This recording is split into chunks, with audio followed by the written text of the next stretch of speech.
Hello guys, welcome back to my channel. আমার চ্যানেলে তোমাদের সবাইকে স্বাগতম। আজকে ফলহারিণী অমাবস্যা। ফলহারিণী কালী পুজো কেন করা হয়? এই দিন পুজো করলে কি ফল লাভ হয়? কেন এই তিথি রামকৃষ্ণ মিশনের জন্য অত্যন্ত গুরুত্বপূর্ণ? এই সমস্ত প্রশ্নের উত্তর নিয়েই আজকে ভিডিওটি। জ্যৈষ্ঠ মাসের অমাবস্যা তিথিতে এই ফলহারিণী কালী পুজো অনুষ্ঠিত হয়। মোক্ষ ফল প্রাপ্তির জন্য এই অমাবস্যার বিশেষ মাহাত্ম্য আছে। এই দিন মাকে বিভিন্ন মৌসুমি ফল দিয়ে পুজো করা হয়। কিন্তু এই অমাবস্যাকে কেন ফলহারিণী বলা হয় জানেন? কারণ এই দিনটির মাহাত্ম্যতে বলা রয়েছে, এই অমাবস্যায় তিথিতে মায়ের পুজো ভালোভাবে সম্পন্ন করলে মা সমস্ত অশুভ ফলের নাশ করেন, শুভ ফলের প্রাপ্তি ঘটান, সমস্ত অশুভ কর্মফল হরণ করেন বলেই এই অমাবস্যায় কালী পুজোকে বলা হয় ফলহারিণী কালী পুজো।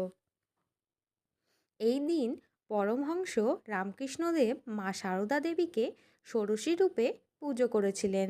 তাই রামকৃষ্ণ মঠ ও আশ্রমে এই ফলহারিণী পুজো ষোড়শী পুজো নামেও পরিচিত। বলা হয় এই দিন মায়ের বিশেষ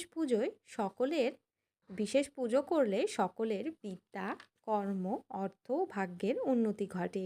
সাংসারিক দাম্পত্য জীবন ও নানা ক্ষেত্রে মানুষ যে বাধার সম্মুখীন হন সে বাধা কেটে যায় এবং মায়ের কৃপায় অভীষ্ট ফল লাভও হয়।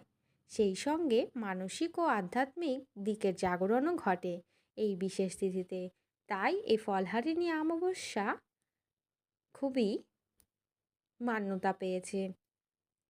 আর সমাজে কথিত রয়েছে বা অনেকেই মেনে চলেন, এই ফলহারিণী অমাবস্যাতে যদি কোনো নিজের খুব পছন্দের একটি ফল মাকে উৎসর্গ করে পুজো করা হয় মনের একটি ইচ্ছা বলে, তাহলে মা তার সেই ইচ্ছাটি পূরণ করে থাকেন। ফলহারিণী অমাবস্যায় সবাইকে জানাই অনেক শুভেচ্ছা।